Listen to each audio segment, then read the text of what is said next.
परमेश्वर के भवन में जाना क्यों जरूरी है? परमेश्वर के भवन में आना क्यों जरूरी है? आज का वचन का शीर्षक है परमेश्वर के भवन में आना क्यों? परमेश्वर के भवन में आना क्यों आवश्यक है, क्यों जरूरी है, किस लिए आपको यहाँ पर आना है? ध्यान दीजिए इधर जो उनका भवन होता है अभिषेकित किया जाता है और उस आत्मा का अभिषेक से उनके दासों के द्वारा परमेश्वर भवन के लिए बहुत प्रार्थनाओं के बाद इसका उत्थान जब होता है तो बहुत से परमेश्वर के संत होकर हाथ लगा कर स्थापित करते हैं वेदी के लिए प्रार्थना करते उसका अभिषेक के लिए। और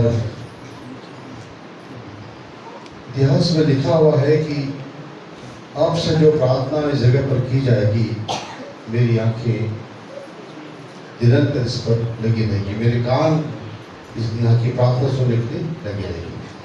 तो प्रियो, परमेश्वर के भवन में जाना क्यों जरूरी है मैं आपको बताना चाहूँगा। ये ईश्वरीय आदेश है, ईश्वरीय आदेश है, परमेश्वर का आदेश है। क्यों आना जरूरी है परमेश्वर के भवन में? ये परमेश्वर का आदेश है।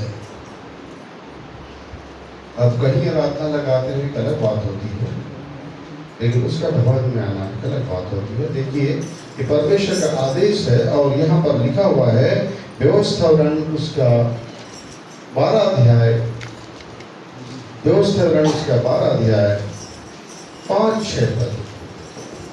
किंतु जो स्थान तुम्हारा परमेश्वर यहोवा तुम्हारे सब गोत्रों में से चुन लेगा कि वहाँ अपना नाम बनाए रखे, उसके उसी निवास स्थान के पास जाया करना, और वहीं तुम अपने होम बलि और मेल बलि और दशमांश और उठाई हुई भेंट और मन्नत की वस्तुएं और शिक्षा बलि और गाय बैलों और भेड़ बकरियों के पहलौठे ले जाया करना।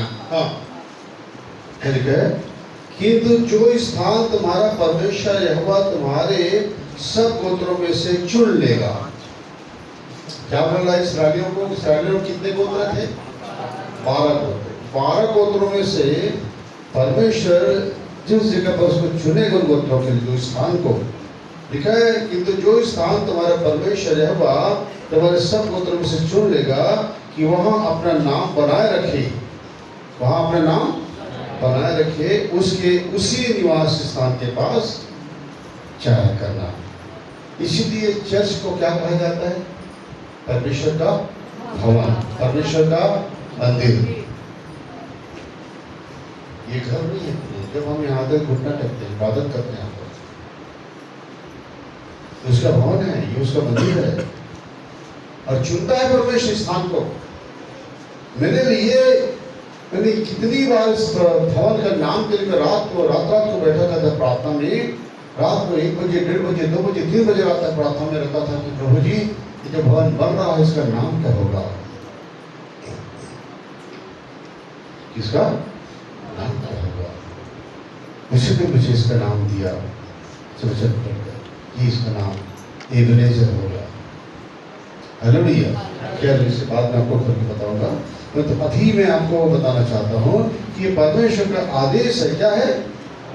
आदेश है। किंतु जो स्थान तुम्हारे परमेश्वर हुआ तुम्हारे सब गोत्र में से चुन लेगा कि वहाँ अपना नाम बनाए रखे, उसकी उसी निवास स्थान के पास जाया करना, और वहीं तुम अपने होम बलि और मेल बलि और दशमांश और उठाई हुई भेंट और मन्नत की वस्तुएं और स्वेच्छा बलि और गाय बैलों और भेड़ों के पहलौठे ले जाया करना। हालेलुया।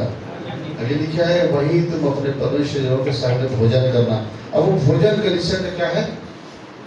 एक तो परमेश्वर के वचन भोजन है, दूसरा रोटी। हालेलुया। तो ये परमेश्वर का क्या है? आदेश है। परमेश्वर के भवन में जाना क्या है? परमेश्वर का आदेश है। हालेलुया। दूसरी बात, ये आशीष का स्थान है। दूसरा, परमेश्वर का भवन क्या है? आशीष का स्थान है।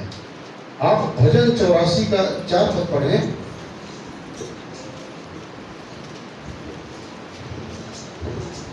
क्या ही धन्य है वे जो तेरे भवन में रहते हैं, वे तेरी स्तुति निरंतर करते रहेंगे। हाँ, क्या ही धन्य है, क्या ही धन्य है जो तेरे भवन में रहते हैं, जो तेरे भवन में भवन में रहते रहते हैं, हैं, वे तेरी स्तुति निरंतर करते निरंतर करते रहेंगे। उसको धन्य कहा है जो उसके भवन में जाता है, क्योंकि वो उनके आशीषों को पाएगा। क्या ही धन्य वे तेरे भवन में रहते हैं, तेरी निरंतर स्तुति करते रहेंगे। तो ये आशीष का जगह है जहाँ जाने के बाद में हम धन्य हो जाते हैं, आशीषित हो जाते हैं। 118 अध्याय 26 पद, भजन 118 का 26। धन्य है वह जो यहोवा के नाम से आता है, हमने तुमको यहोवा के घर से आशीर्वाद दिया है। हाँ, यहाँ आशीर्वाद है। धन्य है वह जो यहोवा के नाम से आता है, हमने तुमको यहोवा के घर से आशीर्वाद दिया है। यहीं से उनको आशीर्वाद मिलता है। परमेश्वर के अभिषिक्त जन और यहाँ आशीर्वाद देते हैं। परमेश्वर का आशीष के मांगते वहां पर कि इसे आशीषित कर, इसे श्रेष्ठ कर, इसकी सारी समस्याओं को निदान कर, उपाय कर, इसे गड्ढे में से निकाल कर उसे उठा, इसे सियासत तक लेके जा। वहां पर मांगी जाती है आशीष, और वो आशीष उन्हें मिलता है, क्योंकि ये क्या है? भवन आशीष का स्थान है। हालेलुया। तीसरा, ये संकट के समय शरण स्थान है। परमेश्वर का भवन क्या है? संकट के समय शरण स्थान है। संकट के समय शरण स्थान। यशायाह 37 अध्याय उसका 1 पद पढ़ें। जब हिजकिय्याह राजा ने यह सुना, तब वह अपने वस्त्र फाड़ और टाट फोड़कर यहोवा के घर में गया।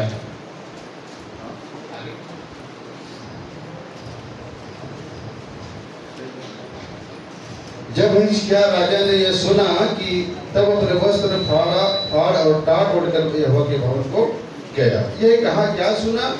यरूशलेम पर जो असूर जो है आक्रमण करके घेर लिया था, इतनी भयंकर भयंकर बातें उसने इस्राएलियों के लिए किया है, उन्हें नष्ट करने के लिए। तो ये सब सुन करके अपना क्या करता है? भवन वस्त्र फाड़ता है, टाट तोड़ता है, परमेश्वर के भवन में जाता है। 14 पद। इस पत्री को हिजकिय्याह ने दूतों के हाथ से लेकर पढ़ा। तब उसने यहोवा के भवन में जाकर उस पत्री को यहोवा के सामने फैला दिया। हाँ, जो पत्र लिखा था धमकी का असुर का राजा, उस पत्री को कहाँ रख देता है? यहाँ पर चढ़ा देता है। नहीं देता, ये धमकी दिया तेरे लोगों को, बाकी फिर परमेश्वर नहीं पढ़ता उनको। आप भी यहाँ पर पत्र देते हैं अपनी समस्याओं का, कर देते हैं यहाँ पर, है ना? और हम वहाँ के प्रार्थना करते हैं। लोग नौकरी के लिए अपना लाकर और यहाँ पर रखते हैं, प्रार्थना करते, जो भी पत्र लाते हैं। तो वही है कि हमारे जीवन में जितनी भी बातें हैं, हम उसे पत्र के रूप में पास रखते हैं और वो हमें उत्तर देता है। हालेलुया। संकट के समय क्या है? शरण स्थान है। कितने भी तो संकट पड़ रहा हो, यहाँ पर आकर वेदी जब आप पुकारते हैं, परमेश्वर को सुनता है। क्या सुनता है? एक प्रार्थना का जगह है। जो भी प्रार्थना इस जगह पर की जाएगी, मेरे कान आंखें लगी रहेंगी, कान और आंखें परमेश्वर। हालेलुया। चौथी बात है, शिक्षा पाने का स्थान है। परमेश्वर का भवन क्या है? शिक्षा पाने का स्थान है। मीका 4 अध्याय में 2 पद पढ़ें।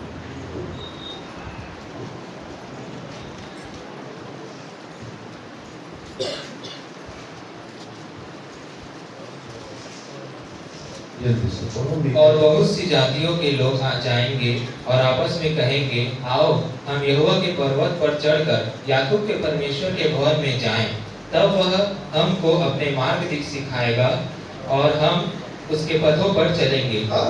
क्योंकि यहोवा की व्यवस्था सिय्योन से और उसका वचन यरूशलेम से निकलेगा। जियोन से और यरूशलेम से निकलेगा, वहां से परमेश्वर प्रकाशन देते हैं, और यहाँ से शिक्षा मिलती है परमेश्वर के भवन में। आप बढ़ते कैसे आत्मा में, उन्नति कैसे करते हैं आत्मा में? शिक्षा कहाँ से पाते हैं आप? कहाँ से मिलता है?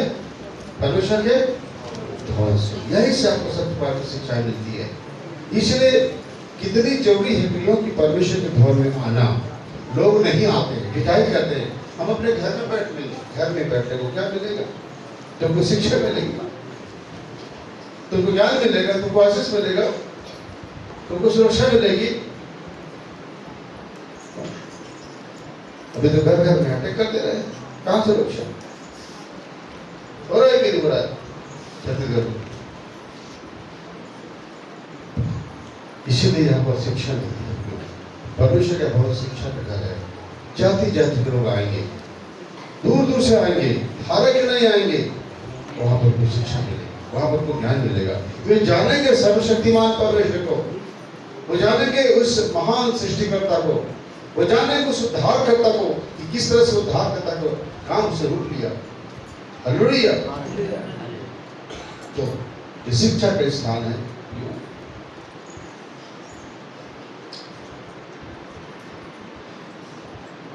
और पांचवी बात है कि आत्मा की संतुष्टि का स्थान है।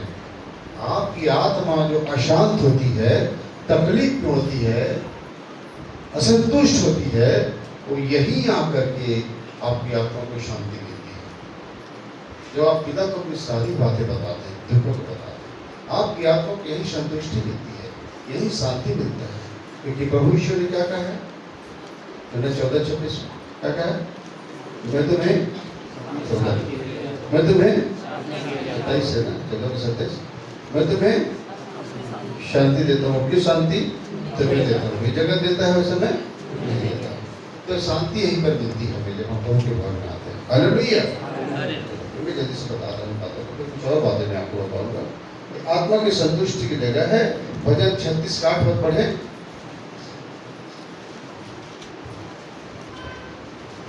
वे तेरे भवन के चिकने भोजन से तृप्त होंगे और तू अपनी सुख की नदी में से उन्हें पिलाएगा। क्या? फिर से पढ़े। वे तेरे भवन के चिकने भोजन से तृप्त होंगे। वे तेरे भवन के चिकने भोजन से तृप्त होंगे और तू अपनी सुख की नदी में से उन्हें पिलाएगा।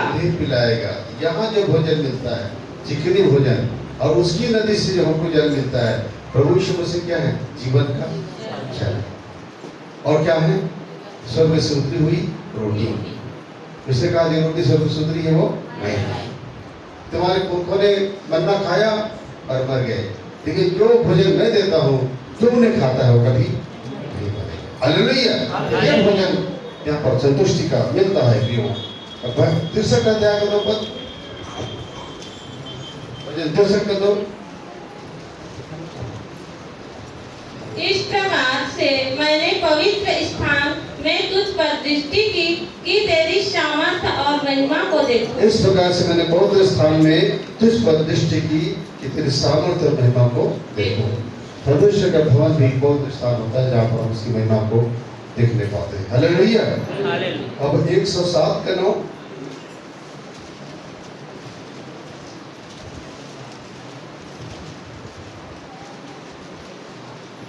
क्योंकि वह अभिलाषी जीव को संतुष्ट करता है और भूखे को उत्तम पदार्थों से तृप्त करता है। वह अभिलाषी जीव को संतुष्ट करता है और भूखे को उत्तम पदार्थों से तृप्त करता है। भूखे को उत्तम पदार्थों से तृप्त करता है। तृप्ति हमें केवल परमेश्वर से मिलती है। जो हम भोजन कमाते हैं ना, अगर वो हमारे हाथों को पैरों को सलामत दे रखेगा, क्या कमा पाएंगे? हालेलुया। आप लोग दूर दूर कई लोग कमाने जाते हैं। हालेलुया। हालेलुया। कई लोग कमाने जाते हैं कहाँ? दिल्ली, जम्मू कश्मीर और बहुत जगह पर। हैदराबाद, चेन्नई, पंजाब, और जगह जाते हैं, है ना। अगर वहां जाने के बाद बीमार होते हैं और हाथ पैर ठीक काम नहीं करता तो क्या होते हैं, वापस लौट जाते हैं। हालेलुया। परमेश्वर हमारे बाहों को, हाथ के मान, दिमाग को, बाहों को, हमको हाथों पैरों को ठीक रखता है, बुद्धि देता है, संभालता है। हालेलुया। तो ये परमेश्वर की संतुष्टि का स्थान है। और छठवां है, ये संगति की स्थान है, संगति करने के स्थान है। भजन 55 का 14, भजन हम दो 55 का 14 55 का 14। हम दोनों आपस में कैसी मीठी मीठी बातें करते थे, हम दोनों आपस में कैसी मीठी मीठी बातें करते थे। हम भीड़ के साथ परमेश्वर के भवन को जाते थे, परमेश्वर के भवन को जाते थे। परमेश्वर के भवन को जाते थे तो हम मीठी मीठी बातें, परमेश्वर की वचन से, परमेश्वर के कलाम से हम बातें करते थे, और बातें हमको अच्छी लगती थी, हमें हृदय को अच्छी लगती थी। परमेश्वर के भवन में आते हैं तो एक दूसरे की बुराई निंदा मत क्या करना ना, मीठी बातें नहीं होती, याद रखना। भवन में आकर के बुराई करोगे तो आपका आत्मा सबसे रद्दी आत्मा है। ओके, यहाँ पर आके निंदा बुराई मत करना किसी का, यहाँ पर आकर के केवल परमेश्वर के वचन से मीठी बातें करना है, ऐसी बातें जो हमारी आत्मा की उन्नति करे। तो ये संगति का जगह है। देखिए यहाँ पर आकर हम क्या पाते हैं, वचन की संगति। किसके साथ संगति करते हैं, परमेश्वर के वचन के, परमेश्वर के साथ संगति करते हैं। उसका वचन कलाम होता है, पर लिखा उसके वचन के खुलने से प्रकाश होता है, तो हमारे दिलों में क्या होता है, आत्मा में प्रकाश होता है। हालेलुया। तो ये प्रियो, ये संगति का स्थान है, परमेश्वर का भवन। और ये एक और स्थान है, सातवां, एक आत्मिक उन्नति की स्थान है। आत्मिक उन्नति यही होती है। इस बात को याद रखना। ये परमेश्वर के भवन में आने के विषय में छोटा सा बातें बता रहा हूँ। ये आत्मिक उन्नति का स्थान है, आत्मिक उन्नति का स्थान। और भजन संहिता 92 का 13 पढ़े, भजन 92 का 13। वे यहोवा के भवन में रोपे जाकर हमारे परमेश्वर के आंगनों में फूले फलेंगे। हाँ, क्या लिखा है, वे यहोवा के भवन में रोपे जाकर। कहा, यहाँ पर रोपा लगेगा, रोपा लगाएंगे यहाँ पर, रोपे जाकर।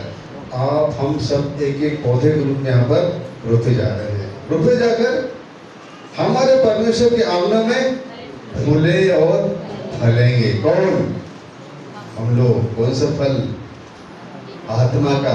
गलाती 5 का 22 पर आत्मा का फल, वो फल परमेश्वर चाहता है। हम यहाँ पर आगे रोपे जाते हैं, लगाए जाते हैं। हम वो पौधे हैं जो परमेश्वर के द्वारा लगाए गए हैं। याद है आपको,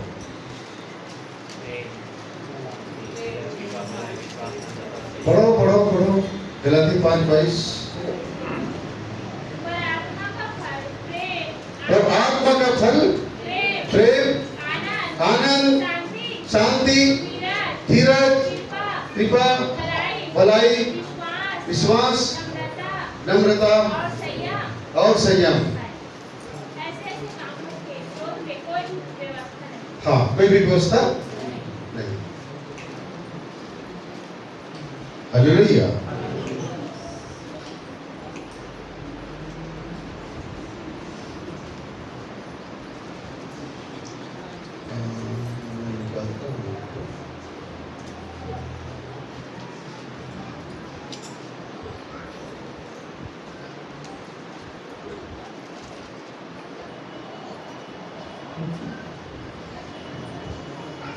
ये लूका उसका 13 अध्याय 6 से 9 पद। अभी इसके बारे में बोला था, लेकिन आगे पढ़ाऊंगा। लूका 13 का 6 से 9 पद। फिर उसने यह दृष्टांत भी कहा, किसी की अंगूर की बारी में एक अंजीर का पेड़ लगा हुआ था। वह उसमें फल ढूंढने आया, परंतु ना पाया। तब उसने बारी के रखवाले से कहा, देख, 3 वर्ष से मैं इस अंजीर के पेड़ में फल ढूंढने आता हूँ, परंतु नहीं पाता। इसे काट डाल कि यह भूमि को भी क्यों रोके रहे। उसने उसको उत्तर दिया, हे स्वामी, इसे इस वर्ष और रहने दे कि मैं इसके चारों ओर खोद खोद कर खाद डालूं। यदि आगे को फले तो भला, नहीं तो उसे काट डालना। किसी के ये दृष्टांत जो प्रभु ने दिया, यीशु ने दिया, किसी के दाग की बारी में एक अंजीर का पेड़ लगा हुआ था और उसमें फल ढूंढने आया परंतु ना पाया। परमेश्वर अगर फल ढूंढने आएंगे तो समय पर तो आएंगे। जब पेड़ में फल लगने लगेगा तभी आते हैं वो, है ना। अब नियत समय पर जब परमेश्वर उस पेड़ में आया कि अब तो फल लगना है, क्योंकि अब जवान हो चुका है, फलेगा। नहीं फला, फिर इंतजार करते चलो आगे फलेगा, एक साल और देखता हूं, नहीं, फिर आएगा, देखा फल नहीं है, तो माली से, बाग के माली से कहता है इस पेड़ को काट डाल किए, क्यों जगह को रोके रखे, काट डाल इसे, इसके जगह पर और कोई दूसरा चीज लगाएगा, एक काट डाल के रखवाले ने कहा 3 वर्ष से मैं इस अंजीर के पेड़ में फल ढूंढने, बड़ी बात है, बहुत इंतजार क्या है परमेश्वर, 3 साल से फल लगने के समय होने पर 3 साल से आ रहा है, लेकिन उस अंजीर के पेड़ में फल ही नहीं है, बांझ अंजीर है वो, कोई फल नहीं। लगाया किसने है? परमेश्वर ने। आज जिसे परमेश्वर लगाया उसमें फल नहीं है, ये सबसे बड़ी दुख की बात। परमेश्वर के लगाया हुआ पौधा में फल नहीं लगा है,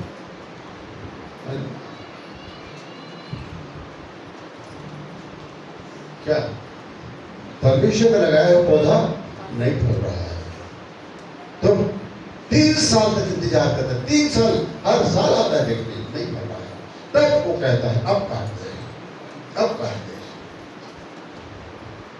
तब उस बारी के रखवाले से कहा देख 3 वर्ष से मैं इस अंजीर के पेड़ में फल ढूंढने आता हूं परंतु नहीं पाता, इसे काट डाल की भूमि को भी क्यों रोके रहे? उसने उसको उत्तर दिया, हे स्वामी इस वर्ष और रहने दे कि मैं इसके चारों ओर खोद कर खाद डालूं और आगे को फले तो फला, नहीं तो काटा।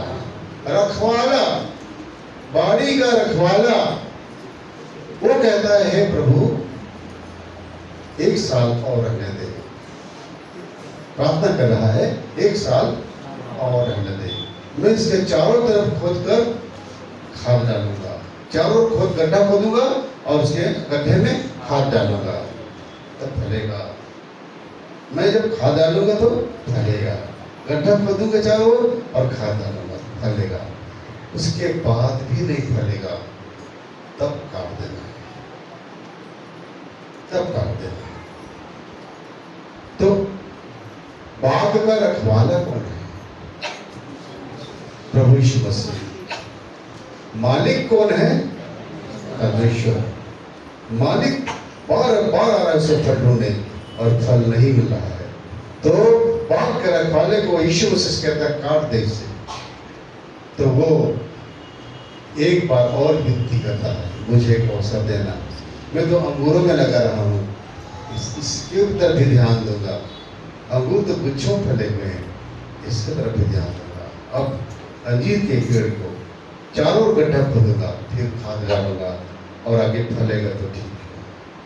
तो चारों ओर गड्ढा खोदने का मतलब है विपत्ति, संकट, समस्या, बीमारी, हानि, दुर्घटना, इसकी अनुमति देगा हमारे जीवन में।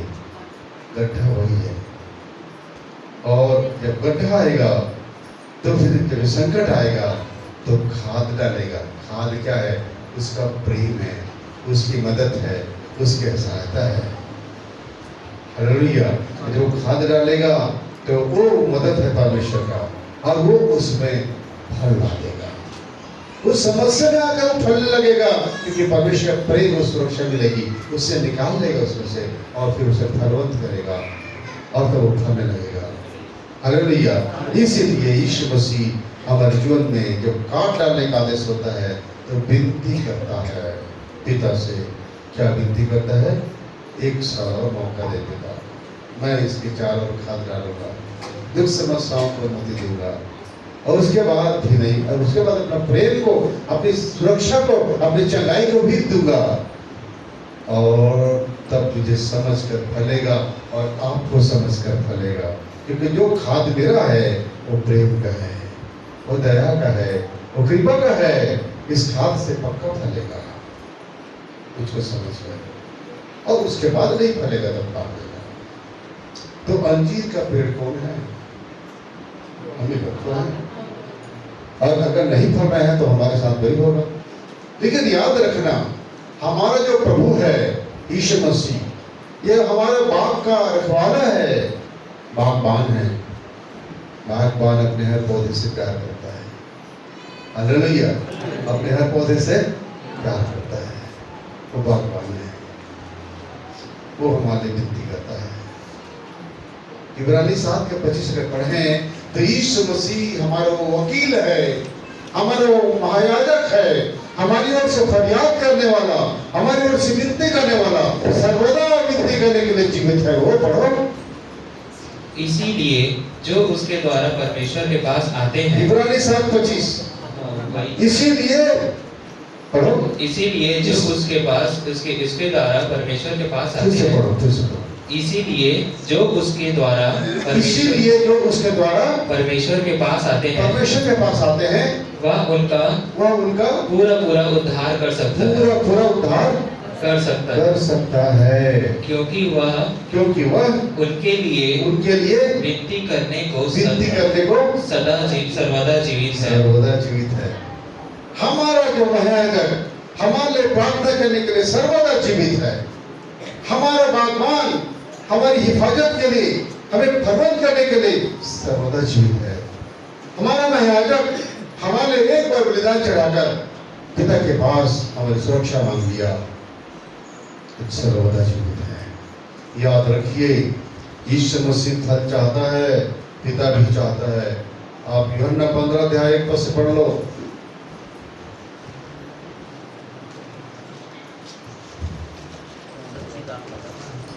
सच्ची दाखलता मैं हूँ और मेरा पिता किसान है। जो डाली मुझ में है और नहीं फलती उसे वह काट डालता है, और जो फलती है उसे वह छांटता है ताकि और फले। तुम सच्ची दाखलता मेरा पिता किसान है। पिता कौन है? परमेश्वर, वो किसान है, मैं दाखलता हूँ। जो डाली मुझ में है और नहीं फलती। आप यीशु मसीह में हैं और नहीं फल रहे हैं, यीशु मसीह बने हैं और नहीं फल रहे हैं। आत्मा का फल आपके अंदर नहीं है, शरीर का फल है, कड़वाहट है, गंदगी है, पाप है, गुनाह है, अशुद्धता है, व्यभिचार है। क्या लिखा है? जो डाली मुझ में है और नहीं फलती उसे वो काट डालता है, और जो फलती है उसे वो छांटता है ताकि और फले। छांटता है ताकि और फले। छांटता है तो तकलीफ होती है। किसी पेड़ को जब डाली को खत से काट देगा तो नहीं फले, उसको जब सूख रहा है उसको तो कष्ट तो पता है। हमको भी कुछ जब तकलीफें आती है, जब छांटने लगता है तो तकलीफ होती है, लेकिन इसलिए छांटता है कि हम फले, इसलिए फले, ताकि हम फले। तुम उस वचन के क्या पर तुम मुझ में बने रहो और मैं तुम में। जैसे डाली यदि दाखलता में बनी न रहे तो अपने आप से नहीं फल सकती, वैसे तुम भी यदि मुझे बने न रहो तो नहीं फल सकते। सबसे पहले तो यीशु मसीह में बने रहोगे तभी फलोगे, लगे रहोगे तभी फलोगे।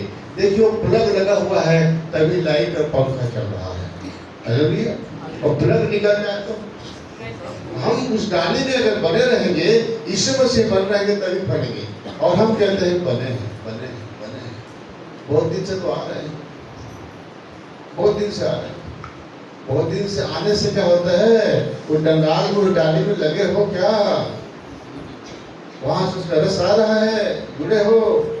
और देखो प्लग ऊपर से सब खोल दो, दूर से धीरे से, अंदर गए नहीं है वो। अरे बोले हम तो बने हैं तो कहां से प्रकाश आता है? प्लग में नहीं आता। इस प्रकार है प्रियो, प्रभु में बने रहने पर ही हम फलेंगे। और आगे कहा है, यदि कोई मुझे बना न रहे तो वह डाली के समान फेंक दिया जाता और सूख जाता है, और लोग उन्हें बटोर कर आग में झोंक देते हैं, वे जल जाती हैं। यदि तुम मुझे बने रहो और मेरा वचन तुम्हें बना रहे तो जो चाहो मांगो वो तुम्हारे लिए हो जाएगा। मेरे पिता की महिमा इसी से होती है कि तुम बहुत सा फल लाओ, तभी तुम मेरे चेले ठहरोगे। चेला है बोलते हैं, कैसे चेला है? फल नहीं है, बहुत सा फल। प्रभु क्या कहा है? बहुत सा फल। और हम दो फल के इतरा रहे, घमंड से पूरे रहे, हम तो पूरे फल हैं। एक फल लगा है, घमंड में तने हैं, क्या फला हुआ है। प्रभु कहते हैं बहुत सा फल लाओ। आप अपने घर में पेड़ लगाते हैं तो 2-4 फल क्यों लगाते हैं? ये बहुत सारा फल है। धान गेहूं बोते तो थोड़ा सा फल के लिए बोते हैं, चल कोई बात नहीं है, हमारे खेत में 2 पेड़ तो जग ही गए हैं धान का, अब 2 पेड़ में जितना दाना निकल जाएगा काफी है, ऐसा कहते हैं क्या? बहुत सा फल, बहुत सा पेड़, बहुत सा फल। हालेलुया। और आगे जो बात उसने एक और कहा है कि जैसा पिता ने मुझसे प्रेम रखा वैसी मैं तुमसे प्रेम रखा, मेरे प्रेम में और आप लोग भी एक दूसरे को प्रेम किया करो। मैं खिड़की कुछ बार जा रही थी, बहने सुन रहा था, दीदी जय मसीह दीदी सब बोल रहे थे सब। बहुत बढ़िया, यही प्रेम बनाना है। छोटे लोग कभी कभी अकड़ जाते हैं तो बड़े लोग उनको जय मसीह करके ढीला करते हैं, है ना। छोटे लोग कभी कभी अकड़ के चल रहे हैं तो बड़े लोग बोलते हैं जय मसीह, तो थोड़ा सा चोट तो लगता होगा। अरे बड़े हैं उससे तभी मुझे जय मसीह। हालेलुया। बहुत अच्छा लगा जब संतोष भाई जो है वो ज्योति को दीदी बोला। ज्योति को दीदी बोला तो क्या बोली ज्योति को? हाँ, तो क्या बोला दीदी, कैसे बोल रहे? हाँ, तुम्हारी मम्मी बोली कि दीदी कैसे बोल रहे हो उनको, वो तो छोटी है। तो क्या बोले संतोष? दीदी बोला, दीदी क्या? तो संतोष बोला नहीं, मेरे तो दीदी ही है। क्या प्यार इसमें है ना। बड़ा भाई भी अगर अपनी छोटी बहन को दीदी कह दे रहा है और उसको प्यार दे रहा है, बहुत बड़ी बात है। तो दीदी कहने से हाँ क्या है, हमको समझ रहे हैं कि हमसे बड़ा कि हमको आदर दे रहा है, हमको प्रेम दे रहा है। हालेलुया। प्रेम बेटियों, हम तो सदा नहीं रहेंगे धरती पर, जाने के बाद लोग याद करेंगे कि अच्छा था या बुरा था। अगर हम अच्छे रहेंगे तो लोग आंसू बहाते हैं, पीड़ा पाते हैं, कहते बहुत अच्छा इंसान चला गया, हमारे बीच से उसकी पूर्ति नहीं हो पाएगी, जगह की पूर्ति नहीं हो पाएगी। लेकिन अगर बुरा आदमी जाता है तो उसके लिए कोई तो आंसू नहीं बहाते और कहते हैं अच्छा ही हुआ, एक दुष्ट चला गया, घमंडी था, दुष्ट था, नीच था, गंदा था, पापी था। लेकिन अगर कोई अच्छा इंसान जाता है तो बहुतों को दुख होता है, काश अब वैसा इंसान हमको मिलेगा कि नहीं, वो तो बहुतों में से था। हालेलुया। आप ऐसा बन जाते हो कि इंसान और परमेश्वर दोनों आपको स्वीकार करे, मनुष्य भी आपकी प्रशंसा करे, पिता भी आपकी प्रशंसा करे। इस तरह से आपको वो प्रेम है, दुनिया में प्रेम ही अमर है। अब आपकी सब कुछ खत्म हो जाएगा, दुनिया का हर दौलत यहाँ पर खत्म हो जाएगा, कुछ भी चीज नहीं। मैं एक वीडियो भेजा था जो पेन से बता रहा है, देखिए उसको आप, कितना बढ़िया बनाया है वो, है ना। अगर हम 5-10 हजार साल के लिए आते तो थोड़ा बात ना, हम तो बहुत छोटे समय के लिए आए हैं ना, बहुत कम समय के लिए आए हैं।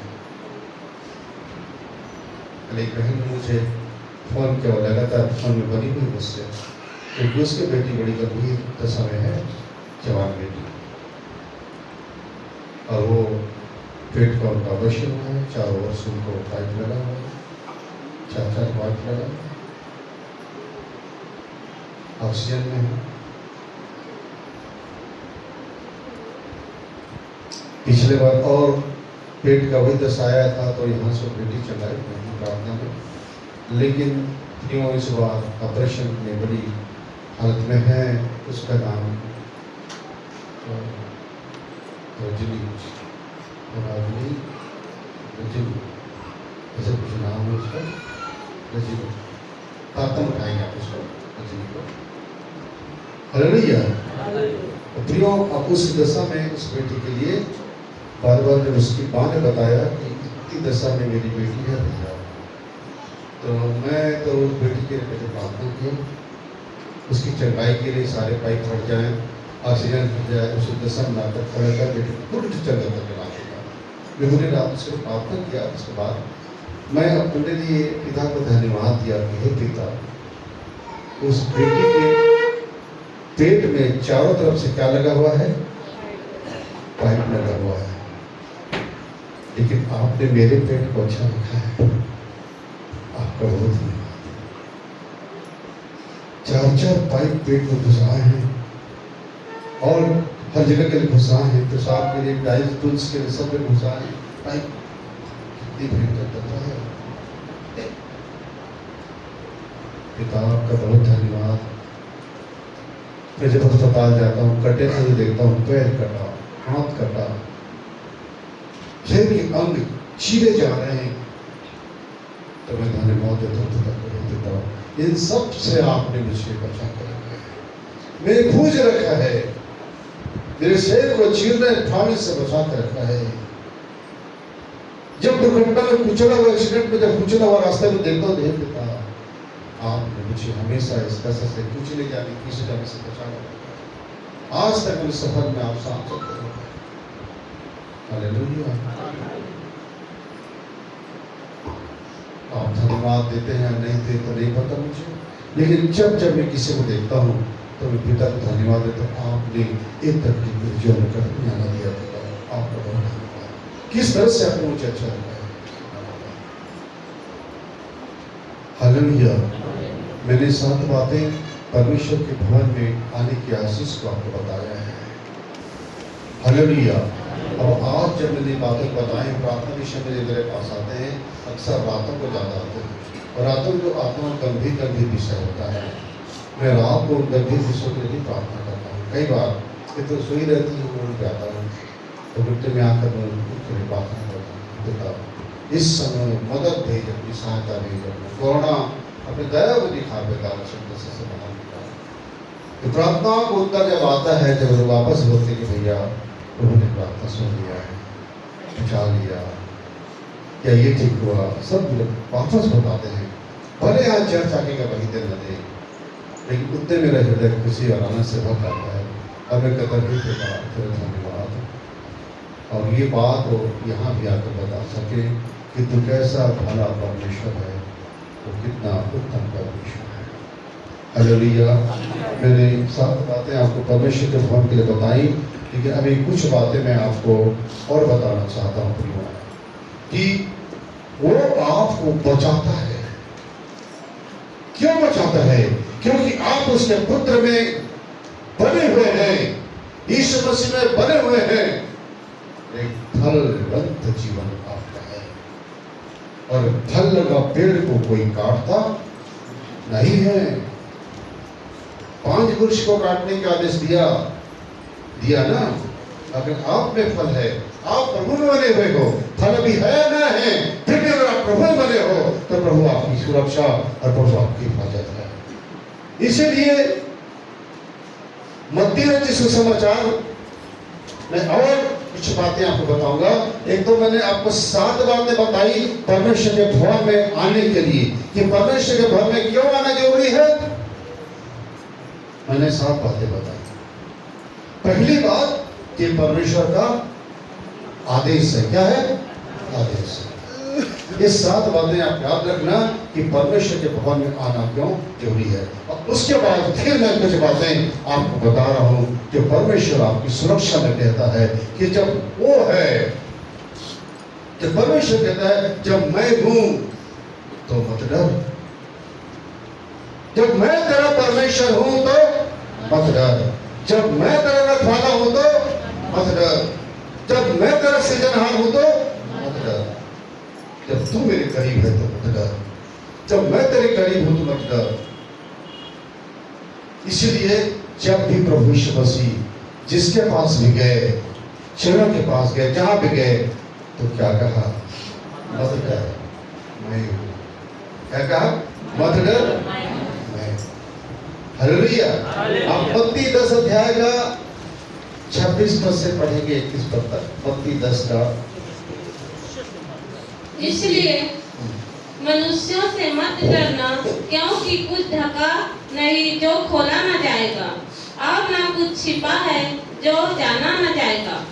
मैंने तुमसे अंधियारे में कहता हूँ, उसे तुम उजियारे में कहो, और जो कानों कान सुनते हो उसे छतों पर से प्रचार करो।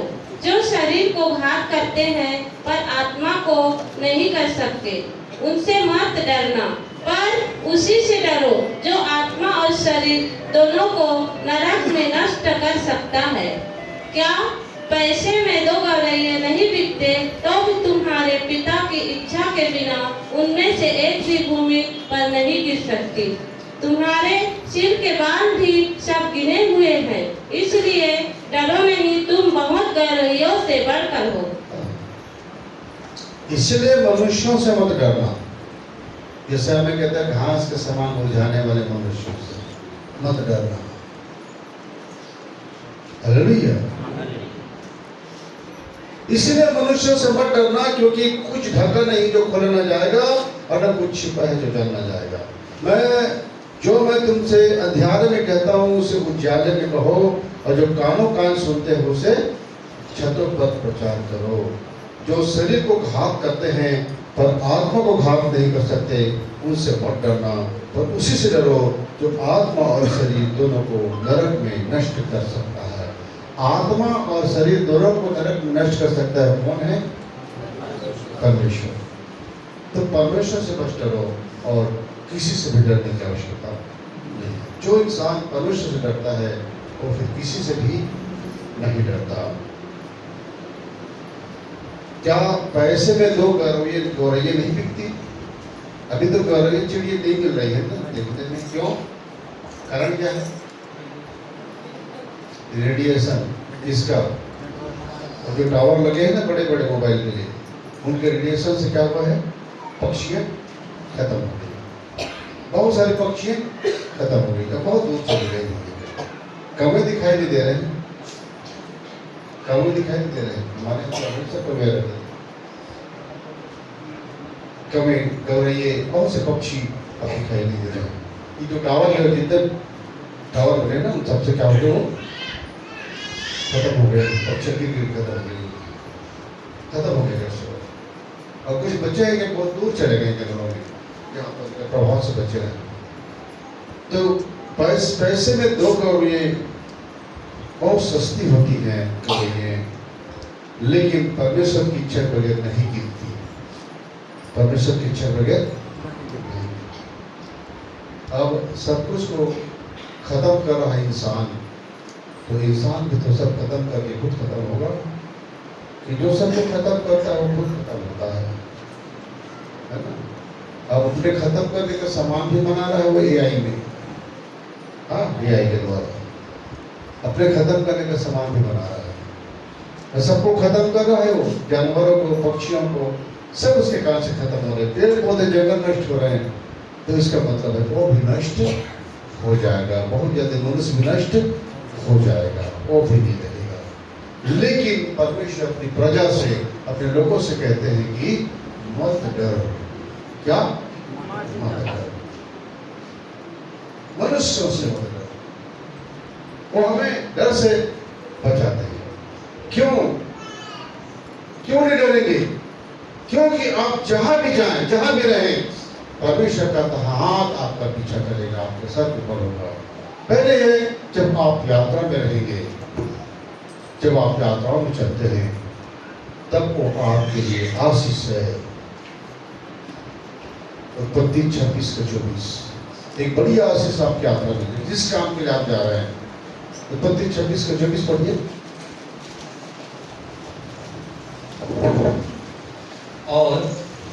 और उसी दिन यहोवा ने रात को उसे दर्शन देकर कहा, मैं तेरे पिता अब्राहम का परमेश्वर हूँ, मत डर, क्योंकि मैं तेरे साथ हूँ, और अपने दास अब्राहम के कारण तुझे आशीष दूंगा और तेरा वंश बढ़ाऊंगा। किसको कहा? याकूब को। किसको कहा? है? हाँ, इसहाक। उस यात्रा में इसहाक को क्या बोला? परमेश्वर की मत डर। फिर से पढ़ो। और उसी दिन यहोवा ने रात को उसे दर्शन देकर कहा, मैं तेरे पिता अब्राहम का परमेश्वर हूँ, मत डर। तेरे पिता अब्राहम का परमेश्वर, अब्राहम का परमेश्वर हूँ, मत डर, क्योंकि मैं तेरे साथ हूँ। मैं तेरे साथ हूँ। और अपने दास अब्राहम के कारण तुझे आशीष दूंगा और तेरा वंश बढ़ाऊंगा। अपने दास अब्राहम क्या तुझे आशीष दूंगा, आशीष दूंगा, तुझे तेरा वंश बढ़ाऊंगा। तेरा वंश बढ़ाऊंगा। परमेश्वर जिससे वाचा बांध लेते हैं, उनको पीढ़ी से पीढ़ी तक बचाने की वाचा बांधते हैं। अब्राहम को वंश तक का वाचा दिया, पीढ़ियों का। उसके पुत्र इसहाक से फिर याकूब, याकूब से फिर 12 पुत्र इसराइल, और फिर इसराइलों से, यहूदियों से फिर प्रभु यीशु मसीह, और प्रभु यीशु मसीह द्वारा सारे संसार की आशीष। हालेलुया। तो अब्राहम की आशीष मसीह यीशु के द्वारा हम सबों के पास पहुंच गया। तो ये परमेश्वर की प्रतिज्ञा है कि जब आप यात्रा में चलते हैं तो कहता है कि मैं तेरा पिता का परमेश्वर हूँ, तेरा भी परमेश्वर हूँ, इस यात्रा में मैं तुझे आशीषित करूंगा। दूसरी बात है, जब अकाल आता है, अकाल का मतलब प्रियो खेतों का ही बस अकाल नहीं है। हमारे जीवन में बहुत सी चीजों का अकाल आता है। आर्थिक समस्या आती है, जब हम इकोनॉमिकल प्रॉब्लम में आ जाते हैं, तो हमारे पास तो खेती नहीं आती है, तभी हम अकाल तो आ गया ना। खेती रह गया कि भी आपके पास अकाल आता है कि नहीं आता है?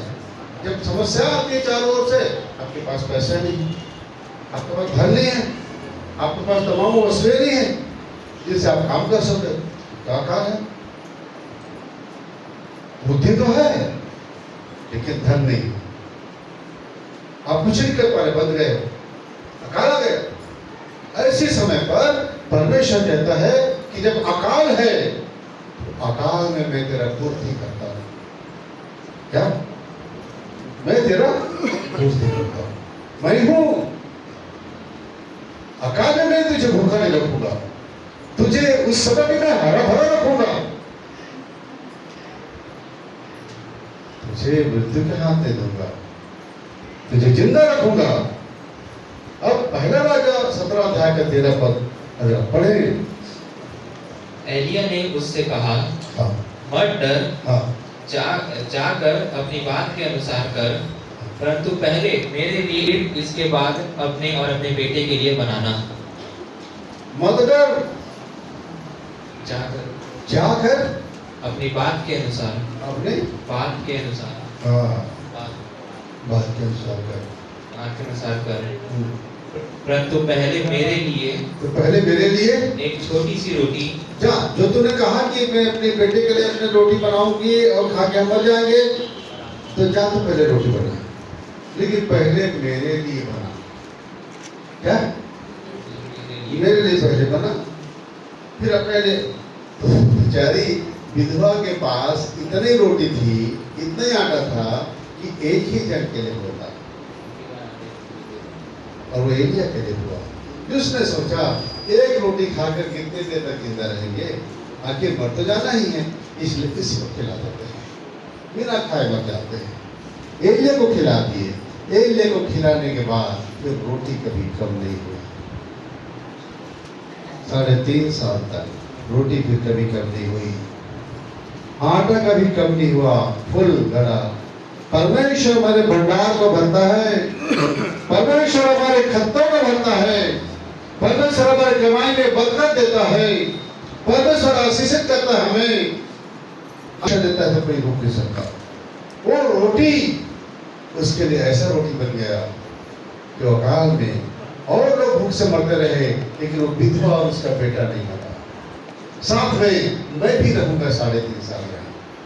एलिया के लिए भी रोटी, दरअसल परमेश्वर एलिया के लिए ही रोटी भेजा था, पर वो विधवा और उसका बेटा पर परमेश्वर के विशेष दया की।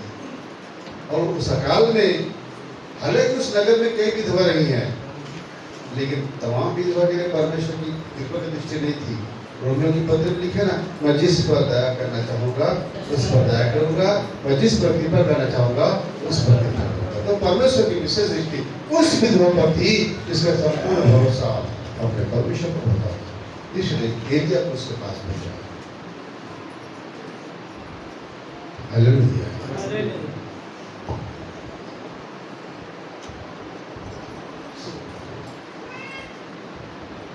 बहुत बार एलिया को जो कौवा से गिराया था प्रभु, बहुत बार हमारे जीवनों में भी कौवा ऐसा है।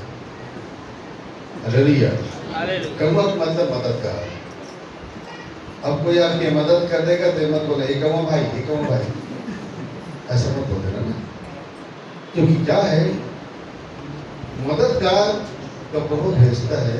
जैसे एलिया के लिए कौवा भेजा, कौन से लोग ऐसे हैं तो हमारा कौवा है बोलते हैं, ऐसा नहीं बोलना चाहिए। उसने आपकी मदद किया तो कौवा पर कौवा को मत कहते, उसको प्रभु का बेटा है, बेटी है, दास है। हालेलुया। परमेश्वर की सहायता अपने लोगों को बढ़ावा मिलती है अकाल में। अकाल में विधवा को के लिए, विधवा के बेटे के लिए परमेश्वर दया देखिए, तरस देखिए। हालेलुया। प्रेम है उसका, अपने लोगों को प्रेम करता है, इसलिए अकाल में उसने न तो अपने दास को भूखा रखा, ना अपने उस पर विश्वास करते, भरोसा करते हैं। हालेलुया। अब संकट में, तीसरी है, संकट में सुरक्षा बन जाता है, हमारे सुरक्षा देता है जब हम संकट में आते हैं। दूसरा राजा 6:16 पद, दूसरा राजा 6:16 पद।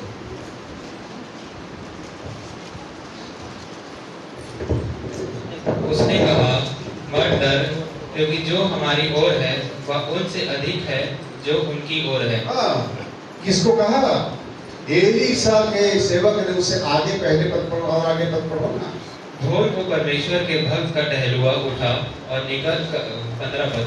भोर को परमेश्वर के भक्त का टहलुआ उठा और निकल कर क्या देखता है कि घोड़ों और रथों समेत एक दल नगर को घेरे हुए पड़ा है। तब उसके सेवक ने उससे कहा, हाय मेरे स्वामी, हम क्या करें? उसने कहा, मत डर, क्योंकि जो हमारी ओर है वह उनसे अधिक है जो उनकी ओर है। तब एलीशा ने यह प्रार्थना की, हे यहोवा, इसकी आंखें खोल दे कि यह देख सके। तब यहोवा ने सेवक की आंखें खोल दी, और जब वह देख सका तब क्या देखा कि एलीशा के चारों ओर का पहाड़ अग्निमय घोड़ों और रथों से भरा हुआ है। सेवक डर गया, एलीशा का सेवक डर गया। क्यों? कि जब भोर को उठा तो नगर को चारों तरफ सेना से घिरा देखा है, आराम सेना से, चारों आराम की सेना ने घेर किया था। सेवक डर गया, आके एलीशा से बोलता है, स्वामी, हम चारों ओर से गिर गए, मतलब हम नहीं बचने वाले। एलीशा जानता था कि हमारी सुरक्षा और ढाल परमेश्वर है, और परमेश्वर से प्रार्थना करता है। एलीशा देख रहा था कि चारों ओर अग्नि में है, उनको घेरा हुआ है, सेना को उन लोगों ने घेर लिया है। इसको एलीशा देख रहा था, लेकिन सेवक नहीं देख पा रहा था। तो एलीशा ने प्रार्थना की, हे पिता, इसकी भी आंखें खोल दे। किसको? सी दर्शी रूपी आंखें, है ना, अभी रूपी आंखें खोल दे। वो खोल देता है परमेश्वर जब सेवक की आंखें, तो देखता है कि जो सेना घेरी हुई है उस सेना को परमेश्वर की अग्नि में रथ घोड़ों ने सेना ने घेरा हुआ है। उस सेना को बचेंगे वो लोग, वो कहाँ बच पाएंगे? हालेलुया। बहुत बार हम डरते रहते हैं कि हम अकेले हैं, कोई हमें आके, लेकिन क्यों? हमारा परमेश्वर हमारी सुरक्षा करता है, हमें बचाने में वो सक्षम है, वो ढाल है, आज तक बचाया है उसने। कहा मेरे अभिषिक्तों को बच्चों, उसने अब्राहम को चुनने दिया, उसने लोगों को छोड़ने दिया। जब तक परमेश्वर न चाहे उसके लोगों को मार नहीं सकता। जब उसके लोग परमेश्वर को छोड़ देते थे, जब मूर्तियों की पूजा में आते थे और अन्य देवी देवताओं की पूजा में चले जाते थे, तब परमेश्वर को उनके हवाले करता था। तब परमेश्वर उनके खुद सुरक्षा है उनको उनके हाथों में सौंपता था, या तो उन पर महामारी लाता है और उनके हाथों में सौंपता है। इसलिए जब परमेश्वर हमारी ओर है तो हमारा विरोधी और सुरक्षा। हालेलुया। और चौथी बात है कि जब हम दुर्बलता में होते हैं, अक्सर ये बात है, ये बातें बहुतों के साथ लागू होती है, जब हम दुर्बलता में होते हैं तब वो हमारा बल होता है। संकट में अति सहज से मिलने वाला बल, वो कहते हैं संकट के दिन मुझे पुकार तुझे छुड़ाऊंगा और तू मेरी महिमा करेगा। जब हम दुर्बलता में होते हैं तो वचन पढ़ दें। देखिए, जब हम कमजोर होते हैं तब हम ताकतवर होते हैं। हालेलुया। पौलुस के बारे में अगर पढ़ेंगे आप, दूसरा कुरिन्थी 12 अध्याय को,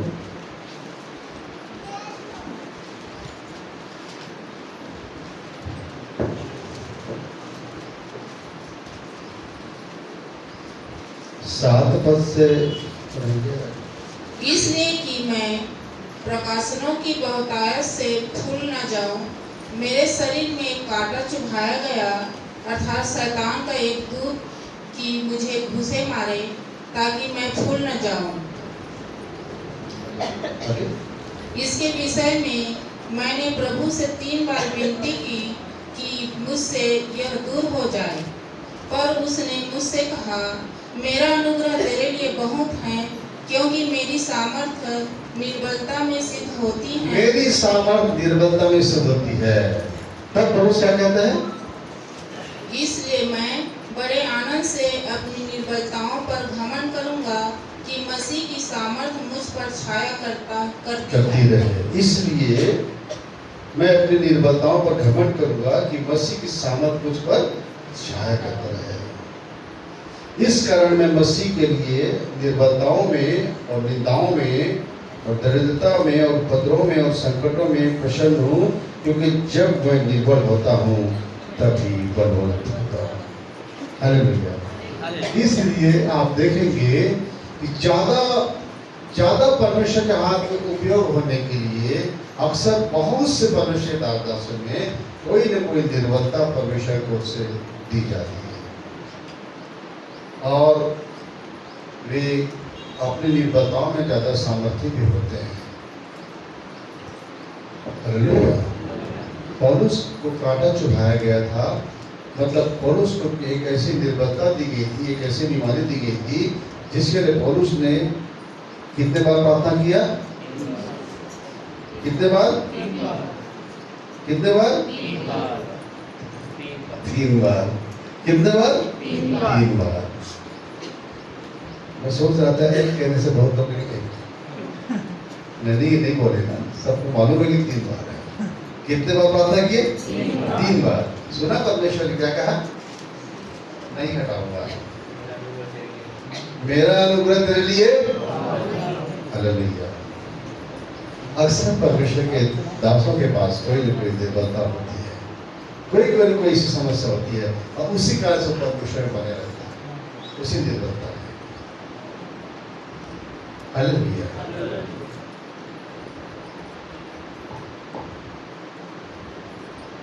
एक बार मैं मकुदेव मेला में एक प्रभुदास प्रचार कर रहे थे। मैं बताया कि शुगर के कारण से मेरे पैर मुझे पता नहीं चलता।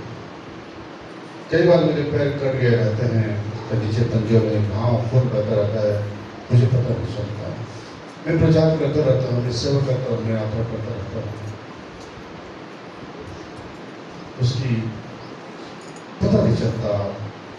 सुन रहते हैं, कट जाते हैं, तो पता नहीं चलता। खून बहता रहता है, पता नहीं चलता। इतनी हाई शुगर में भी वो परमेश्वर का सेवा कर रहा है। शुगर को उसने बड़ा नहीं बनाया, उसने परमेश्वर का बड़ा बनाया। उस मेले के दूसरे साल बाद ही पता चला कि प्रभुदास दुनिया में नहीं रहे, लेकिन आखिरी समय तक भी अपनी उस निर्बलता में भी वो सेवा करते रहे। हालेलुया।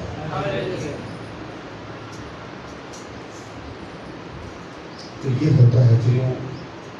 मेरा भी एक योग के बाद से मेरे हाथ और जो होते मेरा हाथ लटक गया था, पर अब इसमें से कोई चीज़ वजन नहीं उठा पाता, इसमें टफली नहीं बजा पाता। तो पहले बहुत टफली बजा करता था, लेकिन अब सब नहीं हो पाता, क्योंकि ये हाथ मेरे का हो गया, कमजोर हो गया है, इसमें कोई वजन नहीं उठा पाता है। तो लोटे में पानी तो उठाता है, पर इसके बाद भी मैं प्रभु की सेवा कर रहा हूँ। कमजोर है, कभी तकलीफ में भी है, तभी मैं प्रभु की सेवा कर रहा हूँ। हालेलुया।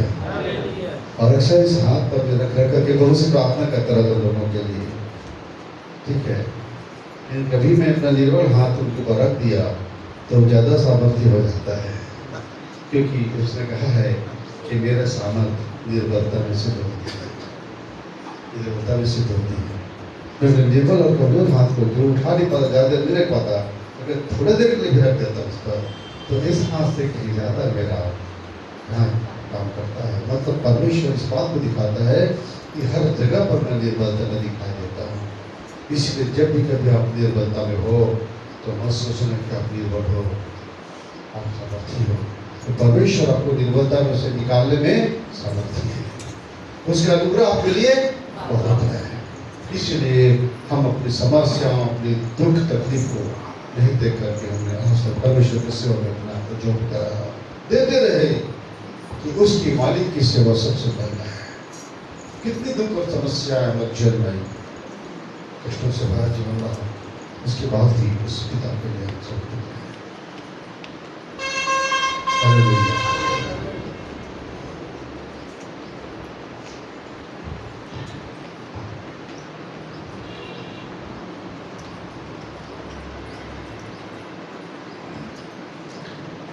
एक ही हाथ के कारण तो मैं गाड़ी नहीं चलाता हूँ, व्यवस्था के लिए,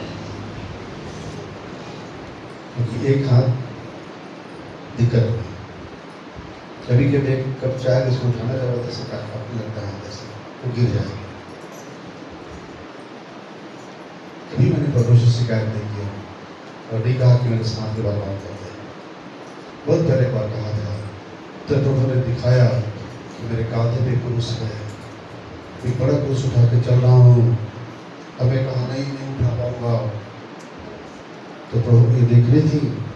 प्रभु ने कहा, मैंने कहा नहीं उठा पाऊंगा, बहुत दर्द हो रहा है।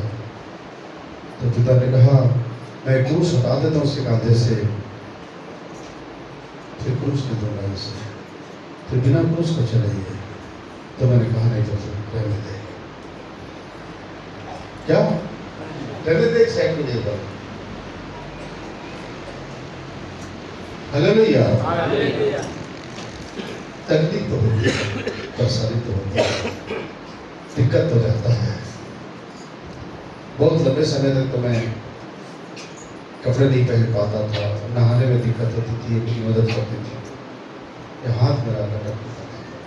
अब तो इतना है, मैं बहुत बहुत धन्यवाद देता हूँ, इतना तो काम कर रहा है। हालेलुया। पौलुस को कोई बड़ी बीमारी थी, पौलुस ने 3 बार प्रार्थना किया, हट जा पिता, हटा दे। कृष्ण कहा नहीं, मेरी सामर्थ निर्बलता में सिद्ध होती है, मेरा अनुग्रह तेरे लिए बहुत है। ऐसे रह के मेरे सामर्थ जीवन भर किया हो, फिर कभी घटाने को कहा। हालेलुया। थोड़ा सा पुरुष आपके कांधे पे तरफ लगता है, ऐसा कर, हटा हटा तुरंत, भैया भैया हटा दो, ऐसा कर लग जाता है। पिता कहता है पुरुष को उठाएगी क्या, थोड़ा सा दुख उठा के नहीं करोगे मेरे सेवा। तो कोई भी दुख उठा के सेवा नहीं करना चाह रहा है, क्या मुझे बलवंत रख, मुझे बलवान कर, मुझे ताकतवर बना, तब सेवा करो।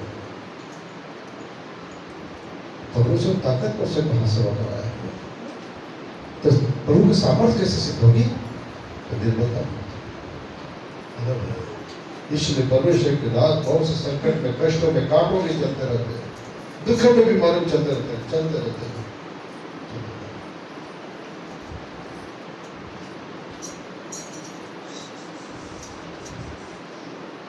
हालेलुया। निर्बलताओं में जब हम किसी के लिए प्रार्थना करने की हमारी हिम्मत नहीं है, बिस्तर से उठने की हिम्मत नहीं है, उस दशा में भी हम सेवा किए करते रहे, करते आ रहे हैं। पिता कहता है सब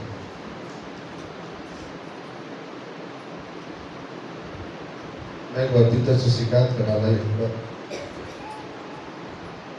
बहुत तकलीफ में था, परेशानी में था, और संडे मुझे यहाँ पर आकर खड़ा होना पड़ा। फिर कहा नहीं खड़ा पाऊंगा, मैं नहीं जा पाऊंगा, ऐसा मेरे साथ नहीं बात, मैं नहीं जा पाऊंगा पिता। मैं खड़ा होने की हिम्मत नहीं, पूरा मेरा बदन निर्बलता से भर गया, से भर गया, उठ नहीं पा रहा हूँ, बोल नहीं पाऊंगा। लेकिन मैं देखा कि कोई नहीं है, और किसी बेटा को मैंने बुलाया, या बेटा को तो बोल दो, नहीं बोले। और फिर मैं आया, प्रार्थना सामर्थ मांगा, आया और उससे अपनी निर्बल दशा में सेवा किया। ऐसी दशा में मैं था जब बीमारी की बिस्तर पर खड़ा होने की हिम्मत थी, जैसे मैं खड़ा होता तो गिर जाता था। उस समय तो मैं बहुत ज़्यादा तकलीफ था। उन दिनों एक परिवार के लिए शादी दिया था, मैंने पिता से केवल 1.5 घंटे मांगा, 1.5 घंटे मुझे सामर्थ दे, ये शादी को जैसे उन्होंने कहा भैया ये शादी केवल आपके हाथ से है, केवल आपके हाथ से। मैंने कहा और पास्टर है, नहीं केवल आपके हाथ से। तो बोला उठने की ताकत नहीं। बोला भाई हड्डी का ढांचा हो चुका था। उस दशा में भी उसने मुझे 1.5 घंटे का समय मांगा और जिद को देखकर, और तब प्रभु ने मुझे कहा, यहाँ तक किसी ने मुझे पकड़ लाया और यहाँ पर आकर के मैं जब वेदी में आया तो मैं यहाँ पर तो दे दिया सामर्थ, और 1.5 घंटे मैंने उसको वचन बोल के शादी पूरा 1.5 घंटे लगा। और जैसे शादी उसका हुआ, मैंने को कहा चल मैं नीचे चल जाऊँगा, और नीचे गया। और जैसे मैं कमरे में रात से बिस्तर में गिर गया, फिर से वो उठ नहीं सका। हालेलुया। क्या है, आप थोड़े समय निर्बलता में धन्यवाद नहीं देते उस पिता को कि कुछ तो दुख उसके अपने जो दिया है, कुछ छटनी तो कर रहा है आपको, आप निजे में कुछ फल तो चाह होगा पिता से, वो दुख में आपको अपने निकट आने तो दे रहा है पिता से। कौन से सुख में आपका कोई आता है उसके पास नहीं। अगर सुखी सुन देगा तब प्रभु से बहुत दूर चले जाते हैं। दुख भी हमारे जीवन का हिस्सा है, लेकिन वो कहता क्या कहता है कि मैं दुर्बलता में तेरा बल हूँ, मैं दुर्बलता में तेरी सामर्थ हूँ। और जब हमारे जीवन में परीक्षा आती है, पांचवी बात, जब हमारे जीवन में परीक्षा आती है तब परमेश्वर दुर्बलता में चल रहा हूँ ना, मैं दुर्बलता में बताऊँ ना, जब दुर्बलता में परमेश्वर कहता है ऐसा 41 में 10 पर, ऐसा 41 का 10 पर,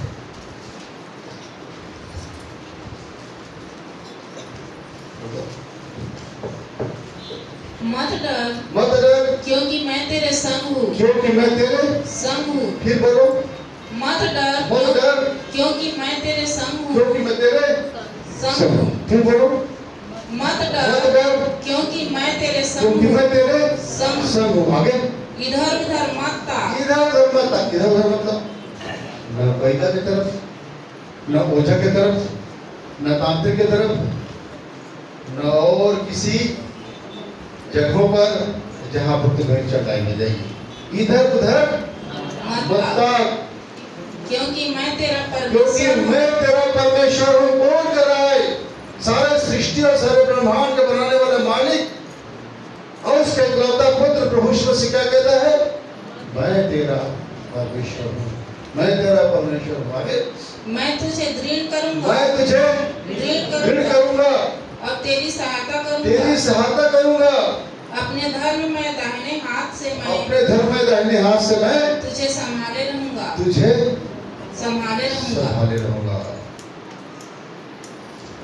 अब इतनी बड़ी प्रतिज्ञा परमेश्वर ने दिया है, उसके बाद भी अगर आप डर रहे हैं, ऐसा डरपोक इंसान परमेश्वर के राज्य में प्रवेश, क्योंकि सबसे पहले आप कौन प्रवेश नहीं करेगा? इतना डरपोक अगर हैं आप, तो फिर आप परमेश्वर का राज कराए। हालेलुया। तो प्रियो, आप इस बात को समझिए, वो परीक्षा में भी हमें निकालता है। परमेश्वर में हमारे परीक्षा में हमारे वो साथ रहता है, हमें सहायक होता है निकालने के लिए। जब हमारे जीवन में परीक्षा आती है, आग आता है, पानी आता है, बीमारी आती है, दुख आता है, मनुष्य घेरते हैं और कई बार हम प्रलोभन में भी पड़ते हैं, उस प्रलोभन में भी परमेश्वर हमें बचाता है, पाप की गिरने से बचाता है। बचाता है गिरने से कौन बचाता है? पवित्र आत्मा, होली स्पिरिट। होली स्पिरिट हमको चौकसी करवाता है कि नहीं, ये प्रलोभन नहीं पाते, उससे कोई बचाना। हालेलुया। तो अब यशायाह 43 अध्याय का 1 से 3 पद तक पढ़ें। हे इस्राएल, तेरा रचने वाला और हे याकूब तेरा सृजनहार यहोवा और यूं कहता है, मत डर, क्योंकि मैंने तुझे छुड़ा लिया है, मैंने तुझे नाम लेकर बुलाया है, तू मेरा ही है।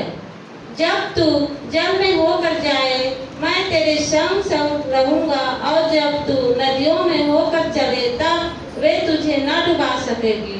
जब तू आग में चले, तब तुझे आग न लगेगी, और उसकी लौ तुझे जला न सकेगी, क्योंकि मैं यहोवा तेरा परमेश्वर हूँ, इस्राएल का पवित्र, मैं तेरा उद्धार करता हूँ। तेरी छुड़ौती में मैं मिस्र को और तेरे बदले क्रूस और सबा को देता हूँ। इतनी कीमती है आप, हम इतनी कीमती प्रभु। मत डर, प्रभु बार बार कहता है, तेरा रचने वाला और याकूब तेरा सृजनहार यहोवा क्यों कहता है, मत डर, क्योंकि मैंने तुझे छुड़ा लिया है। कितने लोग यहाँ पर छुड़ाए गए हैं? और तो अब तो कोई कलीसिया आई तो सब छुड़ाए गए लोग में से, छुड़ा लिया है। मैंने तुझे नाम लेकर बुलाया है, क्या नाम लेकर? लेकिन ना आप लोगों का जो नाम है ना, यहाँ पर हमारा जो नाम है, वो नाम वहां पर नहीं, वो अलग नाम है हमारा, है ना, अलग नाम है हमारा। क्योंकि हर पिता अपने बच्चे का नाम रखता है, तो हमारा नाम अलग रखा है। और यहाँ जन्म तो हमारे माता पिता ने यहाँ नाम रख दिया, ठीक है, नाम लेकर बुलाया, तू मेरा ही है। जब तू जल में होकर जाए तो मैं तेरे संग रहूंगा, और जब तू नदियों में होकर चले तब वो तुझे न डुबा सकेगी, और जब तू आग में चले तब तुझे आग न लगेगी, उसके बाद तुझे न जला सकेगी। अब ऐसा हो जाता है तो हमें बचाता है आग से, है बचाता है पानी से। इसका मतलब ये नहीं है कि आप अपना आग को, पैर को आग में डाल दें कि वो बचाएगा। जबरदस्ती आपको तैरना नहीं आता नदी को देव बचाएगा, ऐसा नहीं है ना। क्या परमेश्वर की परीक्षा लो, ऐसी स्थिति में अगर आ जाते हैं कि आप ढूंढने लगते हैं कि तब आपको आपके लिए उपाय करता है, किसी न किसी रूप से आपको बचाने का उपाय करता है। हालेलुया।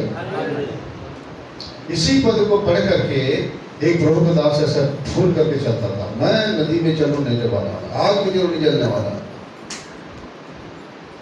एक बार क्या उसके गांव में बाढ़ आ गई, भयंकर बाढ़ से पूरे गांव में लोग बचाने के लिए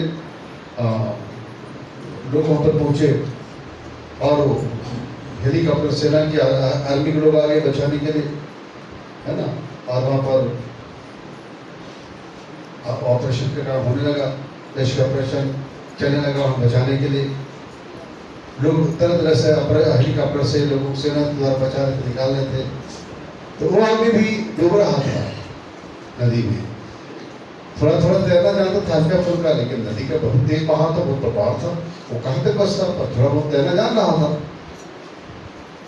तो हेलीकॉप्टर आते उसके लिए, और नीचे से फिर वो अपना उतारते हैं, अपना सीढ़ी उतारते हैं नीचे हेलीकॉप्टर, और उसके पास सीढ़ी आके बोलते ऊपर चिल्ला दे, पकड़ सीढ़ी को, चढ़ूंगा। तू क्या बताएगा? उसने कहा जब तो नदियां वहां का चले, नदी तो जो डुबाना सके कहा है, ये कैसे डुबा देगी मेरे को?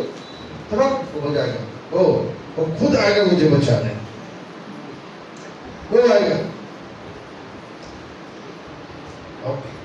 बहुत तो बोले सीढ़ी नीचे उतारे, उसके पास सीढ़ी अटकाते थे, पकड़ता था। कैसा मूर्ख आदमी है, सीढ़ी नहीं पकड़ रहा है, वो बता जा। अब हेलीकॉप्टर चला गया। थोड़ी देर के बाद में बह रहा था पानी में। थोड़ी देर के बाद में एक मोटा सा पटनी आता है, चौड़ा सा पटनी आता है बहते बहते, और उसके पास आके सड़ जाता है। मैंने परमेश्वर के पास सटा रहा था उस पटनी को, ताकि उसको बैठ जाए, पटनी में बैठ जाएगा ताकि वो बहते चला जाए, ना डूबेगा। तो जब जब पटनी उसके पास जैसे पटनी पास पटनी फटा रहता है, धीरे बैठ के चलूंगा मैं, वो खुद आएगा मुझे बचाने के लिए। ये है इसमें बैठूंगा। पटनी भी धीरे से थोड़ी देर के बाद पाके चला गया, वही बैठ रहा है करके। अब तीसरी बार बहुत दूर रह गया था, पानी बहुत बढ़ने लगा, पानी का धार।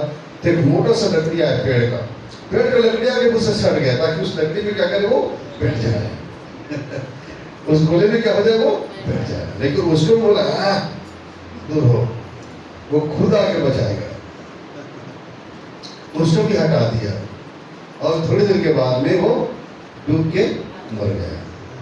जब डूब के मर गया तो ऊपर पहुंचा, है ना, और परमेश्वर से पूछता है कि हे पिता, तूने मुझे क्यों नहीं बचाया? बहुत नाराज था परमेश्वर से।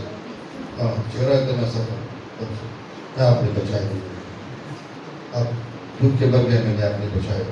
आपकी प्रतिज्ञा की थी ऐसा 43 अध्याय में ना, तो वो परमेश्वर को बेटा बचाया तो था तेरे को, तो खुद बचाना नहीं चाहा, कब बचाए थे तेरे को? तेरे लिए हेलीकॉप्टर भेजा, तो हेलीकॉप्टर को नहीं पकड़ा, उसे हटा दिया। फिर एक पटनी भेजा, उसमें भी नहीं बैठा। फिर एक मोटा लकड़ी पेड़ भेजा, उसमें नहीं बैठा। कहाँ पे नहीं गया तो नहीं था। परमेश्वर साधा भैंसा है ना किसी का। तब मैं तो सोचता था कि आप खुद आओ। ये तैयार की गई बात है प्रियों, कि कोई मरकर वहां जाके बात नहीं किया है, लेकिन ये समझाने के लिए की गई बात है। आप समझ रहे हैं? हालेलुया। आप समझ रहे हैं ना कि हमें समझाने के लिए किस तरह से कहानी बनी है, कि अगर हम परमेश्वर की मदद को सार्थक न समझें और हम परमेश्वर की परीक्षा लें, वो डायरेक्ट आगे हमको वैसा उठा के जाएगा। हाँ, कभी कभी तो स्वर्गदूतों को द्वारा भी सुरक्षा करता है, उनके द्वारा भी उठाता है, कि एक्सीडेंट से ऐसा फिर बना देता है।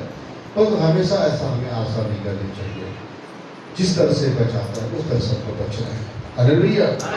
प्रभु की प्रतिज्ञा है कि परीक्षा में वो हमें निकालता है, पाप से निकल से बचाता है, और जीवन की सबसे बड़ी सुरक्षा खुदा मनुष्य खुद है। जो मत्ती 10 अध्याय के 30 पद में कहता है, मत्ती 10 के 30 में, तुम्हारे सिर के बाल भी सब गिने हुए हैं, तुम्हारे सिर के बाल भी सब गिने गिने हुए हैं, इसलिए डरो नहीं, इसलिए डरो नहीं।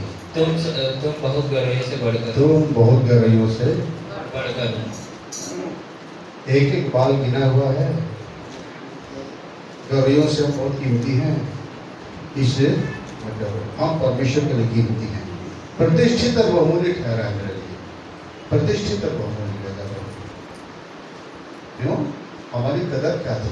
2 लाख मिट्टी, और उसका प्रभु जी हमको महिमा के लिए बना रहा है।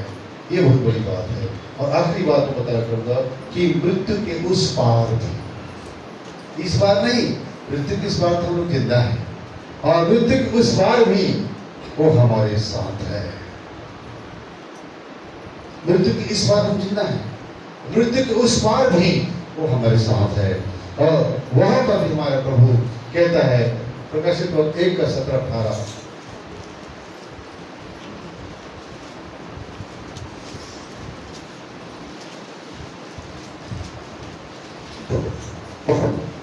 जब मैंने उसे देखा तो उसके पैरों पर मुर्दा सा गिर पड़ा। उसने मुझ पर अपना दाहिने हाथ रख कर कहा, मत डर, मैं प्रथम और अंतिम और जीवता हूँ। मैं मर गया था और अब देख मैं युगानुयुग जीवता हूँ, और मृत्यु और अधोलोक की कुंजियाँ मेरे ही पास हैं। इसलिए जो बस यूहन्ना उसके पैरों में गिर पड़ता है मुर्दा सा, तो प्रभु कहते हैं मत डर, मैं प्रथम और अंतिम और जीवता हूँ। मैं ही पहला हूँ, मैं ही आखिरी हूँ, मैं जीवता हूँ। अब वो परमेश्वर पर प्रकट हो रहा है ना, मैं प्रथम, मैं अंतिम और मैं जीवता हूँ। मत डर, फिर बोल रहा है मत डर, मैं प्रथम और अंतिम और जीवता हूँ। मैं मर गया था और अब देख मैं युगानुयुग जीवता हूँ, और मृत्यु और अधोलोक की कुंजियाँ मेरे ही पास हैं। मैं मृत्यु को, कुंजी को, जो पाप के कारण से शैतान के हाथ गई थी, छीनने के लिए इस पृथ्वी पर आया और छीन कर अब युगानुयुग जीवता हूँ। हालेलुया। मैं तुम्हारे लिए मरा, मैं मर गया था, अब युगानुयुग जीवता हूँ, क्योंकि मैंने तुम्हें पा लिया है, तुम लोगों के लिए मरा। तो प्रभु हमें मृत्यु के उस पार भी कहता है मत डर, मैं प्रथम और अंतिम और जीवता हूँ। मैं मर गया था तुम्हारे बदले और अब युगानुयुग जीवता हूँ। मृत्यु की कुंजियाँ मेरे हाथ में हैं, इसलिए अब तुम्हारी आत्मा की मृत्यु नहीं होगी। हालेलुया। प्रियों, इसलिए देखिए कि परमेश्वर, हमने पहली 7 बातें देखा कि परमेश्वर के भवन में क्यों आना है। दूसरी हमने देखा कि परमेश्वर की प्रतिज्ञा अब लोगों को दिखा है। वो कहता है मत डर, मैं प्रथम और अंतिम और जीवता हूँ। मृत्यु की कुंजियाँ मेरे पास। तो फिर हमें अब किस बात में डरने का है? हम डरते हैं इस शरीर की मृत्यु मत हो। कब तक?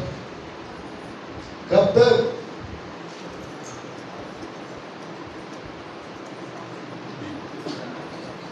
या तो प्रभु यीशु मसीह आ जाएंगे या मृत्यु आ जाएगी, दोनों में से कोई आए तो डरने की जरूरत नहीं। उसकी प्रतिज्ञाओं पर भरोसा रखिए। मैंने उसके भवन में आने की आवश्यकताओं को बताया और उसके बाद उस बल को, उस ताकत को बताया जो कहता है कि मैं तुम्हारा बल, तुम्हारा ताकत हूँ। जब तू बूढ़ा हो जाए, तेरे बाल पक जाए, तो भी मैं तुझे देते दूंगा। मैंने तुझे बनाए हैं, मैं तुझे उठाए देते दूंगा। ये प्रतिज्ञा है उसकी इसी प्रतिज्ञा को मैं याद रखता हूँ और कहता हूँ जब तू बूढ़ा हो जाए, तेरे बाल पक जाए, तू निर्बल हो जाए, तो भी मैं तुझे नहीं दूंगा। मैंने तुझे बनाए हैं, तुझे उठाए लिए फिरूंगा। वो उठाए लिए फिरता है। जैसे पिता माँ अपने कंधे पर अपने बच्चे को उठाया रहता है, अपने पीठ पर उठाया रहता है, उस तरह से वो उठाए जाते जब बूढ़े हो जाते हैं। क्या बात कर रहे हैं आप? जवानी भर आपको उपयोग करेगा और जब बूढ़ा होके बेकार हो जाएंगे तब फेंक देगा? कभी नहीं। मनुष्य ऐसा करते हैं कि जब बूढ़ा हो जाए माँ बाप तो होने फेंक देंगे, लेकिन परमेश्वर कभी अपने इस दास दासी को, बेटा बेटी को, बुढ़ापे को फेंकता नहीं। उसकी प्रतिज्ञा है। वो निर्बल का परमेश्वर है, बेसहारा का परमेश्वर है, गरीब और अनाथ और विधवा का परमेश्वर है, बलहीन का परमेश्वर है, और हमारा भी परमेश्वर है। इसलिए प्रियों, हिम्मत रखो और अपने विश्वास की रक्षा करो और आपका विश्वास कभी जाता न रहे, क्योंकि विश्वास की टिकट नहीं आप उद्धार की ट्रेन में बैठे हुए हो। और अगर आपका टिकट विश्वास का हट गिर गया, छिन गया, तो आपको उस गाड़ी से बाहर को उतार दी जाएगी। तो कल को बड़ा टिकिया सदान आएंगे है उतर, तेरे पास टिकट नहीं है। तो विश्वास की टिकट में हम उद्धार की ट्रेन में बैठे हुए हैं। अपना विश्वास कभी खत्म नहीं होने देना प्रभु यीशु मसीह पर, और वही हमारा प्रथम और अंतिम और चौथा परमेश्वर है। हालेलुया। प्रभु आप सबका